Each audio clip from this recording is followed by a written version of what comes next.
Alright, so here we go. Nice and bouncy. This is what we're doing, a new video feature called The Car Ride Home, where I was always, you know, as most parents do, when we finish games, when we finish practice, the first thing you want to do is, you know, go through everything and chat about it.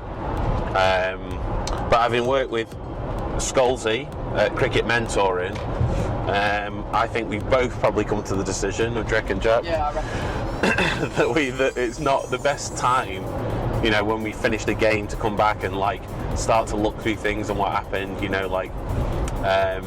So we try our best to make the car journeys about sort of anything else. Maybe still talk cricket and stuff, I suppose, but just make it like not about what just happened, what's going to happen, because, you know, I think a lot of kids, probably Jax might agree, from the past, you perhaps like fear that car journey home when you think, oh, I'm going to get in and my dad's going to like Scream at me. yeah, just blast me for the next 30 minutes on the way home, right?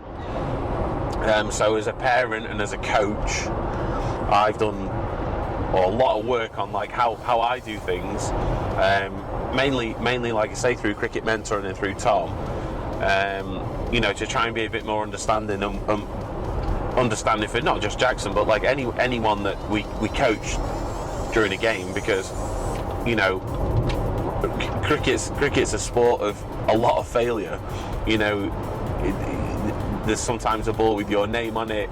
Everybody, whether you me or Coley or Root or Smith, everybody nicks off for none. Everybody gets a start and then doesn't take it to a big score. People get out on 48s and 49s. So, you know, I think the more we can just sort of relax into it and understand that we try and go and execute the skills that the kids or even I go and practice, and sometimes it works and sometimes it doesn't, and at the end of the day it's about enjoying the game that you're playing. Yeah.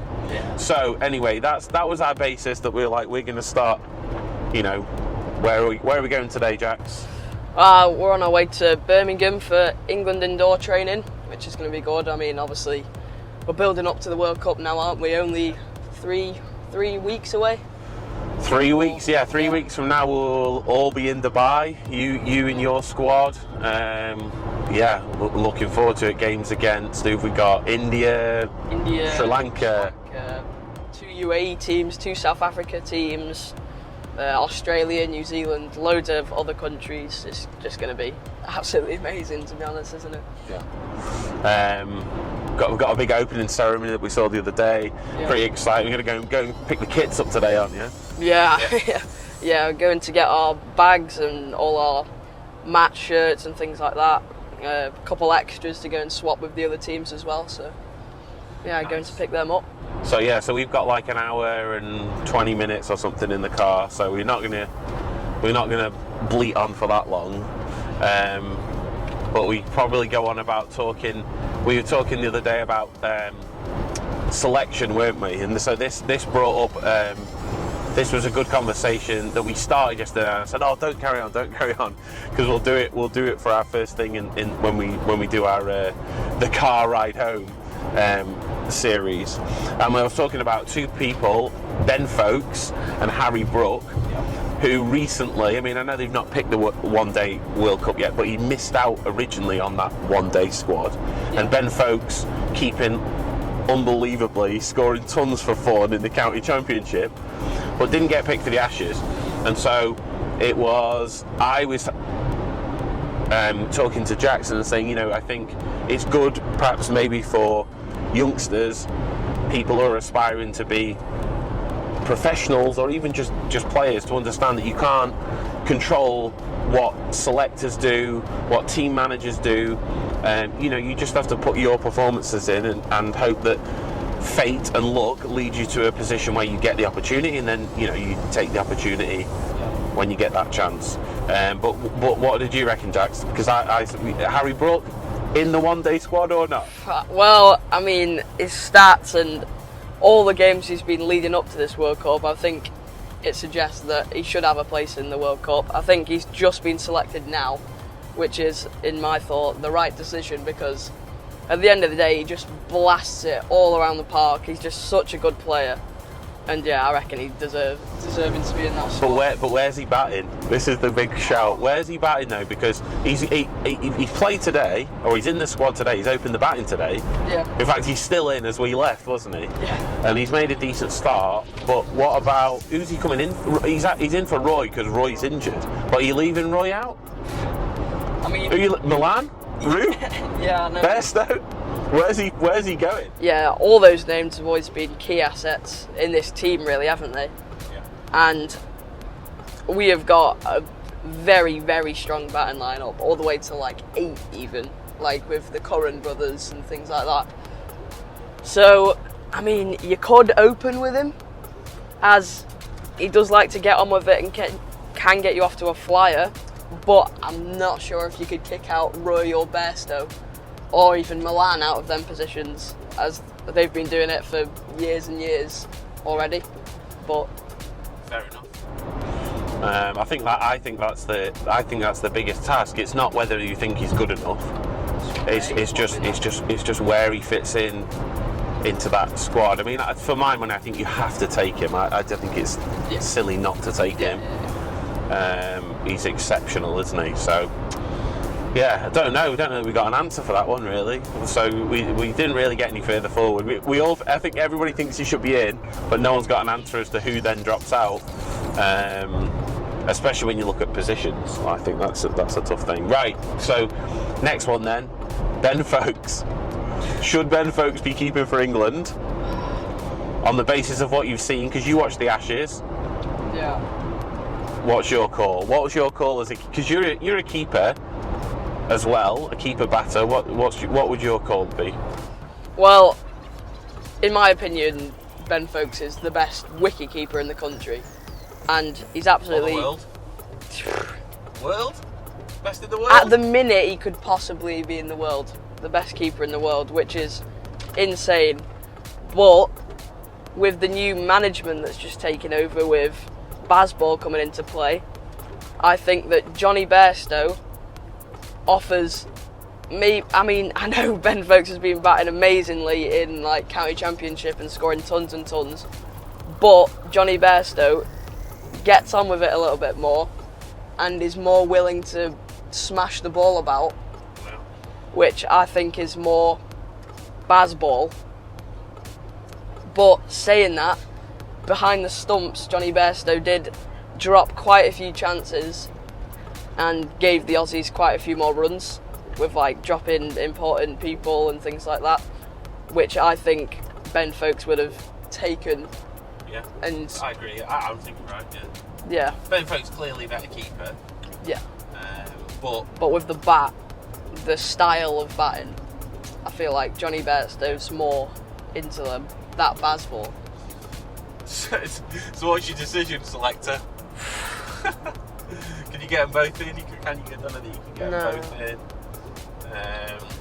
Or possibly, actually, maybe if you like move Johnny Bairstow up the order a little bit more. And just have him and then, as a bat. Yeah, have him as a bat because he's a very, very good bat. But then who drops out? Harry Brook, Joe Root, Ben Stokes. Can't drop Crawley.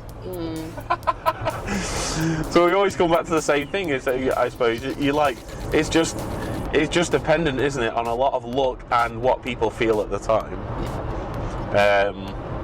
Which is a tough one. I think, like I said to you, didn't I, that I think it's probably quite difficult to take for a lot of people who are possibly like you that are out and out keepers. Not that you don't bat or other people can't bat, or Ben Foakes can't bat. I mean, Ben Foakes is an absolute gun bat as well. Yeah. But it just perhaps shows where people's heads are at in terms of cricket going forward in, like, you know, for your career, whether that's just club cricket or wherever you go with your career. But that just seems to me now that people want batters that can keep, not keepers that can bat. Now I actually feel like it's very difficult because Johnny Bairstow is an absolute amazing player. He has been over years. You can see, like, coming back, he sort of came back into form as well, didn't he? Yeah. Like, as the tests went on, but it was tough. He was clearly a little bit rusty for the first two. Yeah. I really liked over the last year or so that Ben Folkes was there. He snaffles up all sorts of chances. He can come and stand up to your quicks if he needs to like keep people in the crease. You know, I think he's invaluable, and also he's never really put a foot wrong for England. He's scored 50s. He scored a ton as well. Yeah, I think I'm pretty sure. And like he's a very good bat, and he's a battling bat. He'll hang around, and I think probably, I don't know, but I think England were maybe a little bit guilty of that in the games that we did lose, a couple of ones in the Ashes maybe, where we didn't have somebody that was just wanted to be solid in the lower middle order to hang around and just push us, you know. Well, yeah, just keep their bowlers in the field a little bit more. So I think you've got to find a way somehow to get Ben Folkes back. Yeah, I think you got to somehow get him back in. You know, not slating Johnny Bairstow as a keeper. I mean, I think he got a lot better, didn't he, as he went on. It's pretty tough. He's coming back from a broken leg. I think people forgot that as well. Like, not that long ago, pre-Ashes, he was, you know, he sat up in hospital with a cast on. So it's difficult, I think, to just write him off in that way. And his batting is phenomenal. It's game-changing, isn't it? But I think, as we've said, and you've hopefully try to look at with your keeper, you can be a game changer as a keeper as well, right? Yeah, try and be involved in the game at all times. I mean, that was one of the reasons I became a keeper in the first place, just to like be involved in every single ball and try and be involved and take those victims and contribute to the game. So yeah, that's, I mean, probably one of the main roles of a keeper, isn't it, to just take those victims. Yeah, heartbeats to the team. Yeah. Right then. Right, I think so basically we'd make rubbish England selector because we've talked around the houses about two great players, loads of other great players. What do you think the chances are actually of a World Cup win in India? Well, having been there, you've played on some of the pitches out there, you've seen what it's like, you've experienced a small amount. Easy or hard?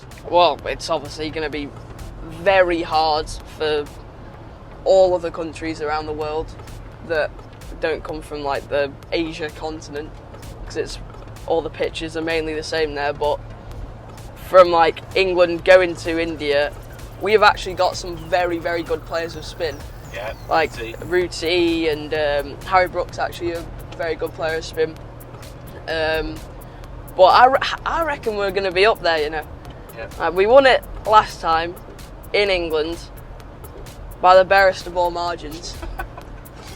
But I reckon we've got a chance. With our batting, like, with our team at the minute, we've got such a very good I agree. Have we got enough spin? If we're going to be using, because I imagine Rashid will play. Yeah. Root, Livingston. Root, Livy, and then is Brian Ahmed? Or is he? Maybe. He could possibly be in. Yeah. But yeah, with our team, I reckon we're gonna. Got a chance. Yeah. There's a chance. Yeah. Perfect. Let's move on. We're going to move on now. You asked this morning for some questions to get in from people. Fortunately, most of them were like PG rated. No one came in with anything like ridiculous. So yeah, I guess over to you. You go through. You've been asked questions. You go through them. If you need some help from me, chip in. But crack on. All right then. So, first one from Max Cherry. Who is your idol and why?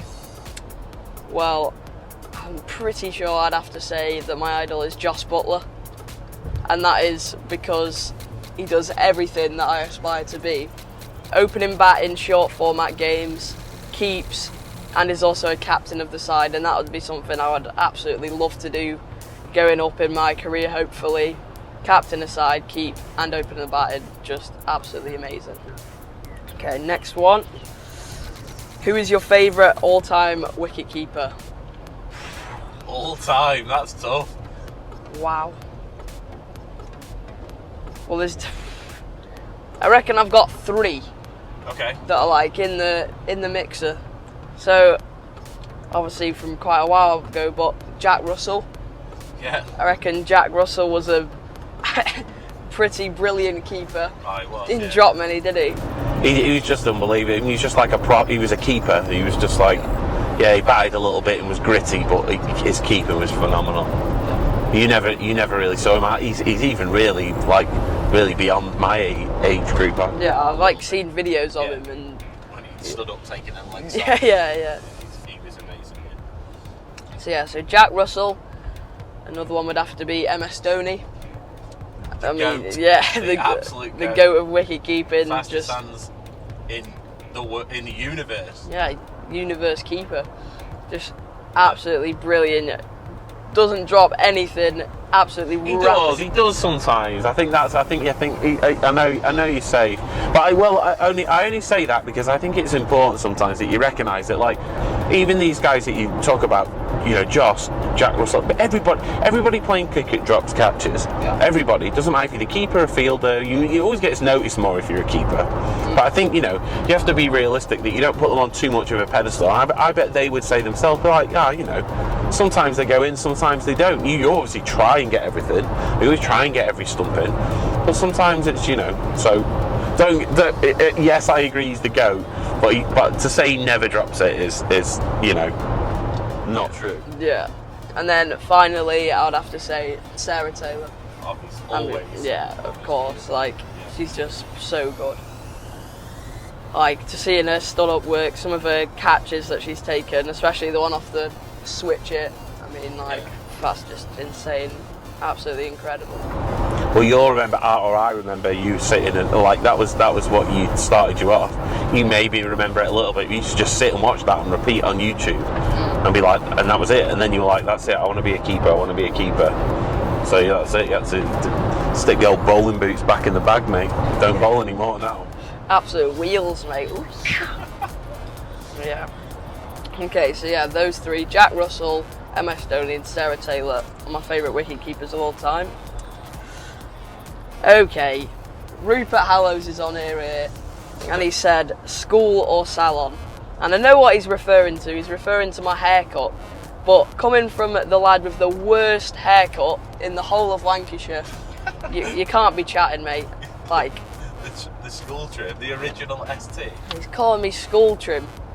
Right, mate, just get a better haircut, come on. Okay, next one. When did you start playing cricket? Started playing cricket just in the garden with my dad and my granddad. They got me right into it. Just in the garden, hitting loads of tennis balls at the kitchen window. And yeah, just training every single day. Yeah, I think he started. Do you know what? I think it was a weird one. Like from me and your granddad's point of view, I'd been off and with work and stuff like that. I hadn't played cricket for years. I played when I was younger. You know, played decently. I played some county cricket when I was a junior.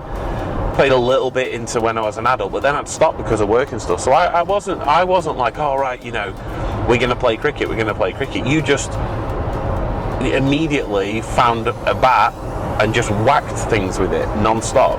And so that was it. And so then it was really your granddad that was, and you probably could have only been about 3. As soon as you could walk, you were whacking stuff, and we would then just started chucking you a tennis ball and so I reckon started really playing and just messing around from about 3. But then by the time you had done a little bit and you were 5 and 6 years old, you started to play under 9s then, didn't you? Yeah. Like play like pairs cricket. So yeah, it's been pretty early. Yeah, from a very young age, wasn't it? Just whacking all sorts of stuff around the garden. But yeah. All right, next one. This is from Cut Shot Cricket. Do you know? Yeah. Oh, this is a pretty interesting one. So it's what made you start your social media journey? Which, I mean, there wasn't really like a main event, was there really? It was just like me. I was watching YouTube when I was, how old were I? I was like 8. Yeah, 7, 8. Yeah, 7 or 8 years old. I was just watching YouTube and like seeing people play games and stuff. And I was just thinking to myself, like, why does no one do this for like my thing, which is like obviously cricket? And I was like, speaking to my dad, and I was like, should we just start a YouTube channel and just post what we do every day? And then we just had a little conversation about it, and we were like, yeah, sure, and it sort of just grew from there, didn't it? Yeah, I think that was it, really, wasn't it? That you were, you know, you'd watch, I suppose, and watch as everyone does on YouTubers, and it was all about gaming, and there was some football ones, wasn't there? But not, but there was just not a lot around for like that was relatable, I suppose, to you and to your age at the time, I guess. I mean, like, obviously there's loads of different things now, isn't there? There's like Badger, Can You Cricket, Our Cricket. Yeah, but they're all older, aren't they? And I think that's the thing. It was just the fact that you decided pretty young and were like, right, I want to do this. I'm going to share. I don't know, like, I suppose to just share what you were doing, really, wasn't it? Like that was what it was. Just what little bits of training we did, and my dodgy coaching, and yeah, and then like other stuff we'd learn off other coaches. So yeah, that was it. And then that was it. And then now here you are now, and we're building stuff and doing cool things and events and meeting people, and yeah, it's cool, eh? Yeah, pretty amazing. All right, so last one here. And it is, what's your favourite cricket moment you've ever been a part of? Now, do you reckon we should do one like that we've watched on the TV, and then one that's like me myself? I don't know. What was the question? It's, what's your favourite cricket moment you've ever been a part of? So I presume that's me playing. I think that's probably reference to you. Why? What would you be one that you've watched? Oh, the World Cup final. Okay. Yeah. And the Ashes. Yeah, those. That was both. Yeah, both in the same. Yeah, they were pretty special. I remember watching the Ben Stokes. Weren't we around? I think we were around your auntie's house, and we were watching it on an iPad on dodgy Wi-Fi, weren't we? But yeah, that I think that'll be a lot of people's, won't it? It's probably really cool for you as a junior. I mean, like I remember other moments that I've seen, like I'm older. One of my big moments watching cricket, I saw Dominic Cork take a hat-trick against the West Indies. That was absolutely amazing. That was really cool. But I think they're asking you your moment. Like, what's your favourite? What's your favourite moment? Obviously, playing with me will be number one. Oh my gosh. Because it's not very often you get to step out with the original goat, is it? The oldest goat in the paddock. So I presume it's that, yeah? Yeah. That's so tough. I mean, there's definitely a lot that stick out there. I mean, playing in the content creator game, that was a big one. Like, meeting all those people that you just watch and you like see or talk to online, but never see them in real life. That was a big one. But I reckon the biggest ever moment was probably winning Taunton with Lancs. Yeah. We were the first team to do it in over 10 years. Yeah. And yeah, it was just an absolutely brilliant experience over there with all the lads for a week. And lifting that trophy with them was just on a whole nother level. Yeah. That was pretty cool to win stuff, but I think just the experience of the week as well, right? Because it was, I mean, obviously it was amazing to win it, and it was your first season, wasn't it? Yeah, that was your first ever county season. So to get to sort of that distance and do that was pretty cool, and you had impact and it was just great to watch you all as a team like that. Oh, heavy traffic, guys. I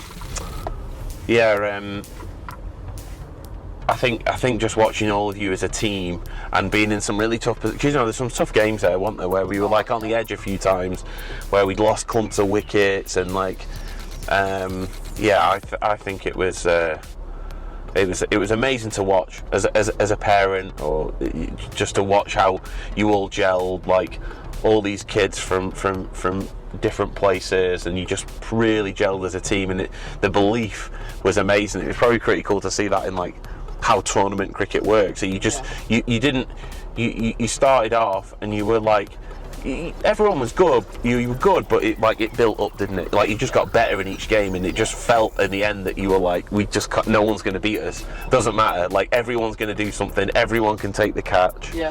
That was very, very, very special. How does a typical day look? Pre and post match prep and routine. I think bearing in mind anyone that, remember, you're in school. Yeah. So, I mean, you're in school, so it's not like we're, making like all this but what's your mainly your routine? Like, how do you get ready for a game? Well, I'm not too much of like a person who's got like a Steve Smith, for example, like a routine like that. Yep. Like, it just depends really how I'm feeling on the day and things like that. Obviously, like before a game, I'll get like a earlier night than I would usually, and like get that rest in, and have a nice big breakfast with a lot of carbs in, like to get my energy going for the day. But I mean, once I get to the game, I'm just warming up, getting my head ready for the game, like, because obviously I play a lot of different formats as well, so just having a look what format of the game we're playing, and then just going out and enjoying it, really, just going and playing the game of cricket, like. Yeah, I think so. I think that's, I'd agree. I think that's for me as a parent, for you, I've seen that, like, and this would happen all the way across as people mature and you understand the game a bit more. I've noticed that more sort of like with you this year than in the past. I think in the past, I think back when you were like 10s and, every single innings and every single ball meant the absolute world. And not that it doesn't now, but I think you understand it a little bit more, that you're like, right, okay, this is a long, even if it's a 20 over game, it's a long game, isn't it? Like single deliveries and single balls or getting out or getting bowled or nicking one off. It isn't really as deep as you think it is. I said to you the other day, didn't I, that I'm like, if you pick up, and this is a great one for parents if you're watching, or coaches, I think loads of people put a lot of pressure, and I know you used to do this, right? But you put loads of pressure on, I can't get out, and actually it's the worst way to play cricket. Yeah. Because if you're playing like I don't want to get out, they're playing with, I think, very, very little freedom. And one, it's not enjoyable, and two,